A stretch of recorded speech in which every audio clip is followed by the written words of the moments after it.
Professor শঙ্কু ও ভূত part 1। উনি এই ডায়েরিটি লিখেছেন আষাঢ় 1374 বঙ্গাব্দ 10 এপ্রিল। ইংরেজিতে সালটা দেওয়া নেই, তাই বলতে পারলাম না। চলুন তাহলে শুরু করি। ভূত প্রেত, প্ল্যানচেট, টেলিপ্যাথি, ক্লিয়ারভয়েন্স এ সবই যে একদিন না একদিন বিজ্ঞানের আওতায় এসে পড়বে, এ বিশ্বাস আমার অনেক দিন থেকেই আছে।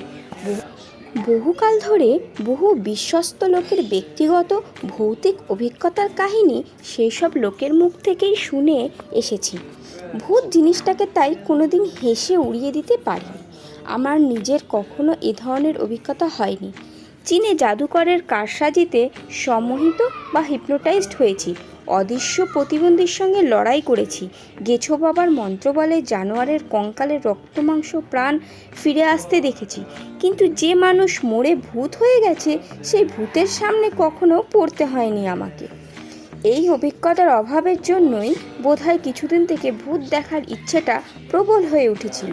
আর কেবলই ভাবছিলাম ভূতকে হাজির করার বৈজ্ঞানিক উপায় কি থাকতে পারে। এখানে অবশ্যই কেবল রাসায়নিক প্রক্রিয়া বা যন্ত্রপাতিতে কাজ হতে পারে না, তার জন্য চাই কনসেন্ট্রেশন, রীতিমতো ধ্যানস্থ হওয়া চাই।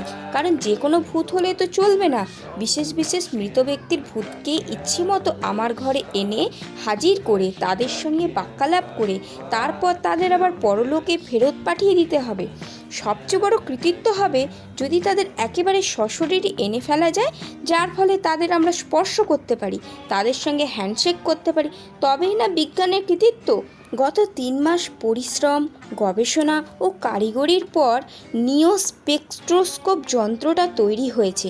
এখানে স্পেকট্রো কথাটা স্পেকট্রাম থেকে আসছে না, আসছে স্পেক্টার অর্থাৎ ভূত থেকে। নিও কারণ এমন যন্ত্র এর আগে কখনো তৈরি হয়নি। যন্ত্রের বিশদ বিবরণ আমার খাতায় রয়েছে, তাই এই ডায়েরিতে সেটা আর দিলাম না। মোটামুটি বলে রাখি, আমার মাথার মাপে একটি ধাতুর হেলমেট তৈরি করা হয়েছে। তার দুদিক থেকে দুটো বৈদ্যুতিক তার বেরিয়ে একটা কাচের পাত্রে আমার তৈরি একটা তরল সলিউশনের মধ্যে চোবানো দুটো তামার পাত্রের সঙ্গে যোগ করা হয়। হঠাৎ দেখলে অ্যাসিড ব্যাটারির কথা মনে হতে পারে। সলিউশনটা অবশ্য নানা রকম বিশেষ মাল মশলা মিশিয়ে তৈরি। তার মধ্যে প্রধান হলো শ্মশান সংলগ্ন চিতার ধোঁয়ায় পরিপুষ্ট কিছু গাছের শিকড়ের রস।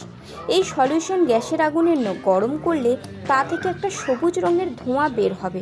খুব আশ্চর্যভাবে পাত্রের ওপরেই প্রায় 1 মানুষ জায়গা নিয়ে কুণ্ডুলি পাকাতে পারে। ভূতের আবির্ভাব হওয়ার কথা সেই কুণ্ডুলির মধ্যেই। আজ সকালে যন্ত্রটাকে প্রথম টেস্ট করলাম।